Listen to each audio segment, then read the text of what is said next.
Assalamualaikum anak-anak. Waalaikumsalam. Ya. Sebelum kita memulai pelajaran, marilah kita berdoa dulu yang akan dipimpin oleh Dila. Sebelum kita memulai pelajaran, ada baiknya kita berdoa menurut agama kita masing-masing. Berdoa dimulai. Berdoa selesai. Ya. Siapa yang gak datang hari ini? Datang semua, Bu. Datang semua ya? Oke. Datang semua. Ada tugas kita hari ini? Nggak ada, Bu. Yang benar. Iya, Bu. Ya, oke. Masuk pelajaran apa kita ini? Apa? Pengetahuan bahan makanan. Iya, Bu. Semalam kan kita sudah bahas materi tentang itu kan sayur-sayuran. Nah, sekarang kita menganalisis bahan makanan dari unggas dan hasil olahannya. Ya, diperhatikan ya. Iya Bu, Ayam. Ada yang tahu ayam? ada Bu. Ayam itu apa? Hewan, Bu. Iya, ayam itu hewan. Hewan itu apa? Unggas. Unggas. Iya, ayam itu adalah unggas. Berarti macam-macam dari unggas, salah satunya adalah ayam. Baca dulu yang pertama. Ayam adalah hewan unggas yang paling umum dan dikenal di seluruh dunia. Dan telah diternakan dan dikonsumsi sudah sejak ribuan tahun lalu. Ya, Hingga udah. Ya, jadi ayam adalah hewan unggas yang paling umum. Karena biasanya orang-orang itu pada mengonsumsi ayam. Karena ayam itu mudah didapat dan harganya murah.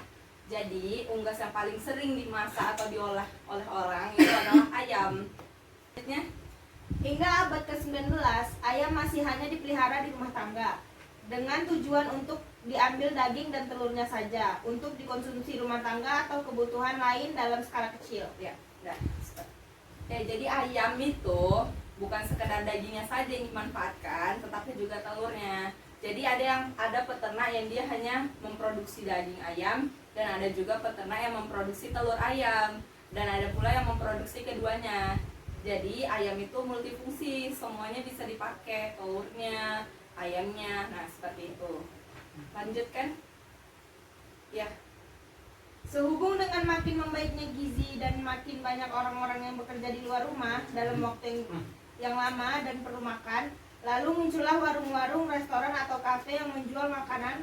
Salah satu menu yang terfavorit adalah ayam.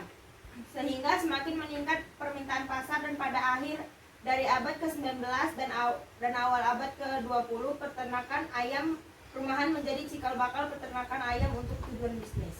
Ya. Siapa di sini yang pernah makan ke restoran? Saya, Bu. Ya, pasti rata-rata tuh pernah pada makan ke restoran. Adit sama Aza nggak pernah ya? Enggak, Bu. Nanti dicoba ya. Ya. Nah, siapa yang tahu olahan ayam apa aja yang sering ada di restoran-restoran? Ya. Ayam Aza? goreng, ayam gulai, ayam rendang. Oh iya. Macam-macam ya olahan ayam, mulai dari ayam bakar, ayam kukus, steak, ayam goreng, dan lain-lainnya. Nah, ayam merupakan salah satu jenis daging yang memegang peranan cukup penting dalam pemenuhan kebutuhan gizi masyarakat. Ya, selain ayam itu enak, mudah didapat, harganya murah. Nah, ayam juga merupakan sumber gizi yang paling banyak di antara bahan-bahan makanan lainnya. Ayam tersedia di pasar-pasar manapun dan juga di kedai. Jadi kalau misalnya kita mau beli ayam itu ada di mana aja ya. Itu tadi makanya Ibu bilang bahwasannya kita mudah mendapatkan ayam. Ya, yang kedua ayam kampung.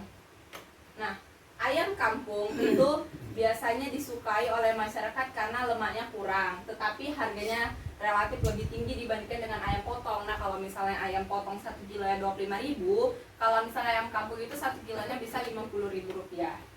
Nah, ayam potong atau broiler juga memiliki beberapa keunggulan, antara lain daging relatif lebih besar, harga cukup terjangkau, dapat dikonsumsi segala lapisan masyarakat, dan cukup tersedia di pasaran. Jadi beda ayam kampung dengan ayam broiler itu, kalau ayam kampung itu susah didapatkan karena rata-rata orang lebih suka ayam broiler karena ayam broiler itu lebih mudah didapat, harganya murah, dan juga dagingnya banyak. Ganti dong. Nah, ini tadi ayam broiler yang saya sebutkan. Nah, merupakan hasil rekayasa genetika dengan cara menghilangkan sanak saudara. Mula-mula sekelompok ayam dalam satu keluarga dikawinkan. Nah, keturunannya dipilih dan tumbuh cepat. yang tumbuh cepat, di antara mereka disilangkan kembali. Keturunannya diseleksi lagi yang cepat tumbuh dan dikawinkan sesamanya. Demikian seterusnya hingga diperoleh ayam yang paling cepat tumbuh yang disebut broiler tadi. Nah, demikian seterusnya hingga diperoleh ayam paling cepat tumbuh dan disebut broiler tadi. Ayam ini mampu membentuk 1 kg daging atau lebih cuma dalam waktu 30 hari. Nah, karena ayam broiler ini mudah dikembangkan, nah jadinya harganya itu lebih murah dan juga banyak di pasaran. Sementara ayam kampung tadi itu tidak bisa secepat itu besarnya, jadi perlu waktu lama. Makanya harganya mahal. Biasanya ayam broiler dipanen setelah umurnya mencapai 45 hari. Dalam waktu sesingkat itu, ayam broiler itu sudah bisa dikonsumsi, bisa dimasak ya. Bobot badan ayam seusia itu yaitu 1,5 sampai 2,5 kg dan tidak pernah dipelihara lebih dari 60 hari. Karena kalau sudah lebih dari 60 hari, itu ayam itu sudah tua dan tidak enak lagi untuk dimasak. Nah, bandingkan dengan ayam kampung yang pada umur sama bobotnya cuma 200 gram. Jadi, waktu 60 hari ayam broiler sama waktu 60 hari ayam kampung biasa itu jauh sekali beratnya. Kalau ayam broiler waktu 60 hari itu bisa sampai 2,5 kilo. Sementara untuk ayam kampung itu cuma bisa seberat 200 gram. Nah, daging ayam broiler maupun buras merupakan sumber gizi yang memiliki rasa lezat, mudah diolah dan mudah diperoleh. Nah, cuma untuk masalah gizi itu lebih banyak lagi gizinya ayam kampung dibandingkan dengan ayam broiler. Lanjutlah. Ayam kampung organik. Nah, apa bedanya ayam kampung organik sama ayam kampung yang pertama tadi? Siapa yang tahu? Nggak tahu, Bu. Ada yang tahu? Oke, bakalan Ibu jelasin ya. Jadi, beda ayam kampung organik dengan ayam kampung biasa itu, kalau ayam kampung organik itu biasa dirawat oleh orang pribadi dan dikasih makan itu makanan yang organik. Jadi Peliharaan gitu ya, Bu? Iya, peliharaan. Nah, kalau ayam kampung yang tidak organik itu ayam kampung yang diberi makan ternak, pakan ternak. Nah, jadi itu dia bedanya. Dan untuk masalah gizi, lebih bergizi lagi ayam kampung organik. Karena makanannya itu bahan-bahan organik. Nah, tidak beda jauh dengan ayam kampung biasa. Yang membedakannya adalah cara pemeliharaannya, mulai dari awal telur menetas hingga proses pemasaran, semuanya proses dan cara budidayanya adalah organik seperti tadi yang sudah disebutkan. Dikatakan organik karena semua proses budidayaan tidak menggunakan bahan kimia atau obat-obatan yang berbahaya. Nah, jadi ayam ini tuh nggak dipaksa untuk tumbuh besar dengan cepat sehingga dia tidak berbahaya untuk dikonsumsi. Kan banyak sekarang ayam yang dikasih bahan kimia supaya dia cepat bertumbuh besar. Nah, kalau ayam kampung organik ini tumbuhnya secara alami. Jadi dia harganya lebih mahal dibandingkan ayam broiler dan ayam kampung yang disebutkan tadi. Lanjut yuk. Keunggulan ayam pronik atau ayam kampung organik, serat karkas ayam kampung organik sangat halus hingga dapat 1. Diolah menjadi berbagai olahan yang beraneka ragam.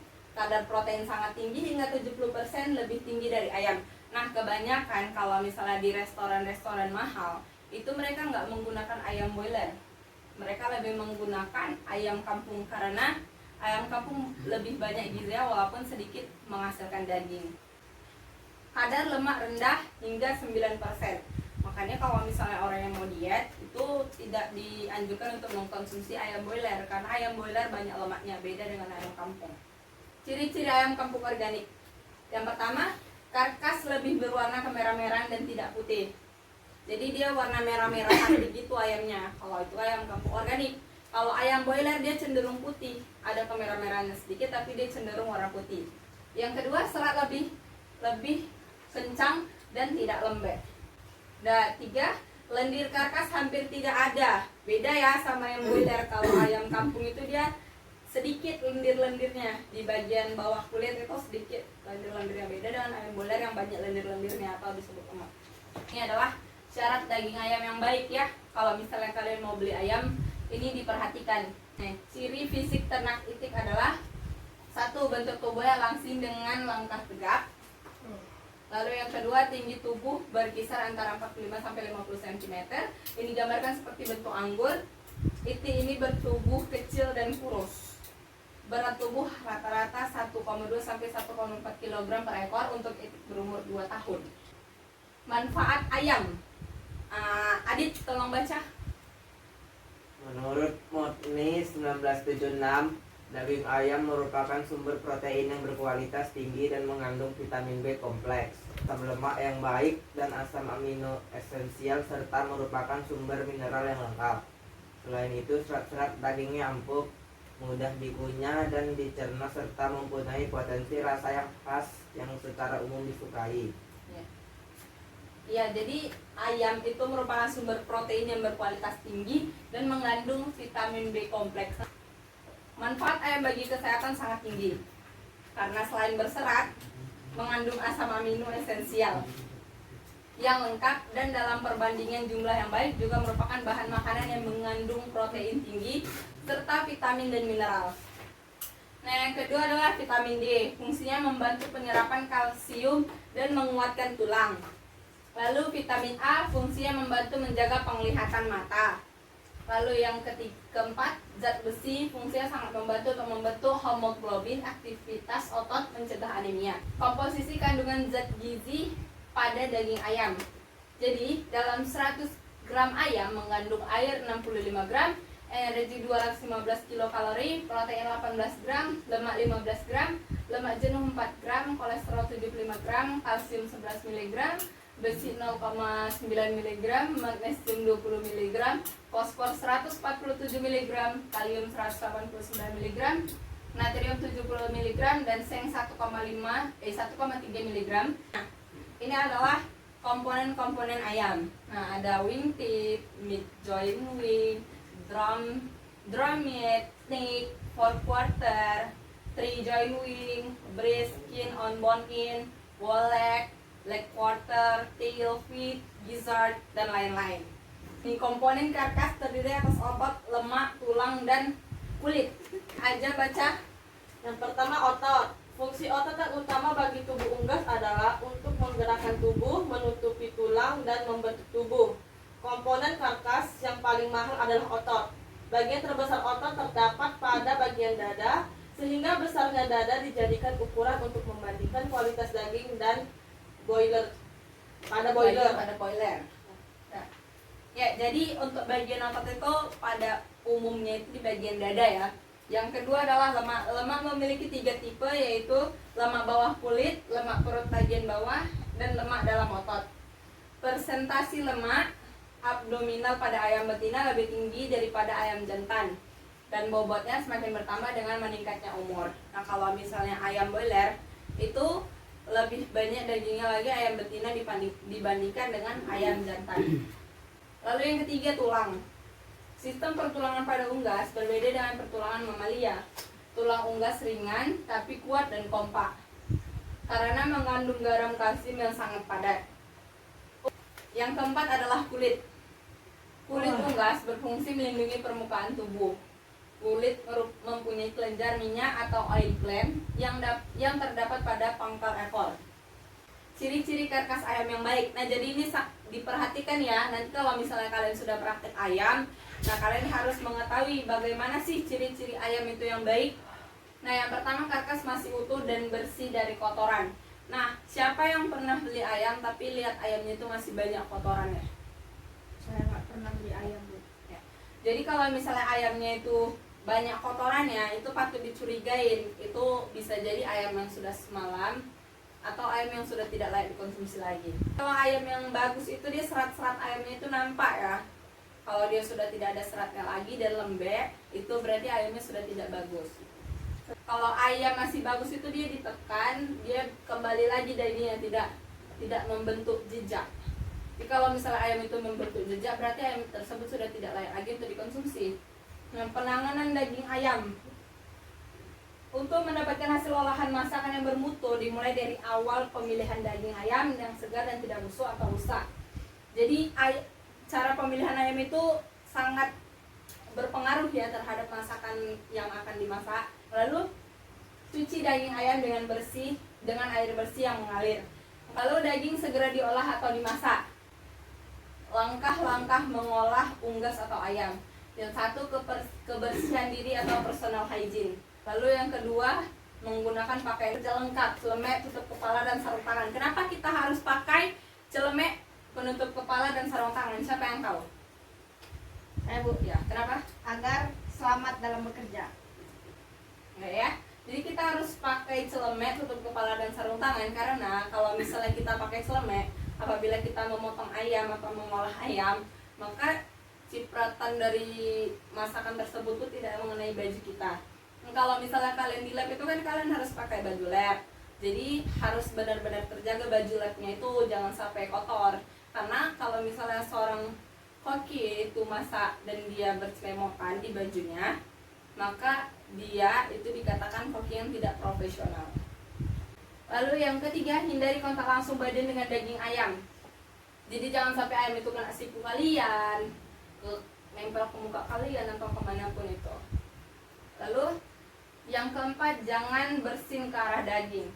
Nah, sering nih ibu lihat nih, kalian kalau misalnya lagi masak, kalian bersin itu di depan makanan. Nah, itu nggak boleh ya, karena kalau misalnya kita bersin itu kita bakteri dari mulut kita itu bisa saja masuk ke makanan tersebut, sehingga akan menyebabkan makanan tersebut mudah basi. Kebersihan alat-alat dan tempat pemotongan. Yang kedua, telan rusak atau retak-retak jangan dipakai. Lalu 3, penjepit daging pisau yang bersih dan tidak berkarat. Yang keempat, memotong atau memilah bagian karkas baiknya hati-hati pada saat memotong antara bagian dada dan punggung. Lalu yang terakhir, jaga jangan sampai bagian dalam hati atau empedunya pecah. Nanti ayam tersebut akan mengeluarkan bau busuk yang tajam dan biasanya itu cenderung pahit. Pengolahan ayam dapat dilakukan dengan berbagai teknik. Ini dia tekniknya. Yang pertama itu boiling atau membuat kaldu atau biasanya memasak dengan air. Lalu yang kedua ada roasting atau panggang. Grill. Nah, bedanya roasting sama grill ini, kalau grill kita menggunakan grill pan. Nah, kalau misalnya roasting itu kita bakar di di bara api. Nah, jadi ini adalah macam-macam teknik mengolah ayam. Ciri-ciri ayam tiren, ayam berformalin dan ayam baik atau segar. Nah, kalian bisa lihat ya bahwasannya daging ayam tiren atau mati kemarin adalah sebutan untuk daging ayam kadaluarsa yang dijual di pasar. Penanganan dan penyimpanan ayam. Cara penanganan daging ayam yaitu seperti tadi yang sudah disebutkan ya, bahwasanya kita harus memperhatikan hygiene pada diri sendiri, kemudian hygiene terhadap alat-alat yang akan digunakan. Jenis-jenis unggas yang banyak dikonsumsi tadi sudah disebutkan ya, diantaranya ayam kampung, ayam ras pedaging, ayam pul, itik. Ciri-ciri karkas yang baik. Karkas itu ayam ya, jadi ciri-ciri ayam yang baik itu kulitnya berwarna putih, bau spesifik daging ayam, darah di seluruh tubuh, tidak terlihat serabut otot berwarna agak pucat. Untuk mendapatkan daging ayam yang baik dapat dilihat, jadi ini dia ya, dapat dilihat dari bentuk, konsistensi daging, seluruh permukaan daging sebaiknya mulus, lalu ayam yang mati sebelum dipotong akan terlihat kebiruan, jadi harus diperhatikan. Lalu daging ayam masih baik, tidak berlendir dan tidak berbau amis. Nah, jadi ibu ada soal, nggak banyak, 5 soal aja. Kalian bisa kerjakan dari sekarang. Apabila ada yang ingin bertanya sebelum mengerjakan soal, bisa bertanya ya. Ada yang ingin bertanya? Tidak, Tidak, Bu. Bu. Tidak, sebaiknya dikerjakan. Ibu kasih waktu 5 menit untuk mengerjakannya. Baik, Bu. Nanti akan ibu kumpul ya. Ini bagi kertasnya.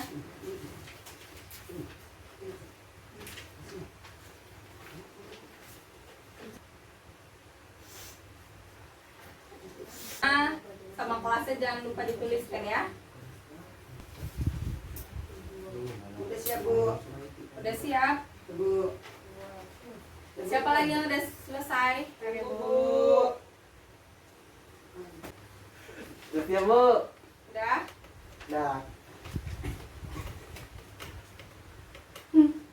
Aja sudah siap? Sudah, Bu. Bu. Oke. Sekian pelajaran kita pada hari ini. Jangan lupa ya, dipelajari lagi materi selanjutnya. Selanjutnya kita akan membahas tentang macam-macam olahan daging. Iya, Bu. Jangan lupa dibaca bukunya. Iya, Dan Bu. kalau bisa itu minggu depan kalian kalau misalnya ditanya tentang daging itu harus sudah tahu ya. Iya, Ya. Bu. Oke, kita tidak ada PR. Sekian perjumpaan kita hari ini. Sebelum kita mengakhiri pelajaran, ada baiknya kita berdoa terlebih dahulu yang akan dipimpin oleh Dila ya. Sebelum kita mengakhiri pelajaran pada hari ini, ada baiknya kita berdoa menurut agama dan kepercayaan kita masing-masing. Berdoa dimulai. Berdoa selesai. Ya, sekian pelajaran kita hari ini. Assalamualaikum warahmatullahi wabarakatuh. Waalaikumsalam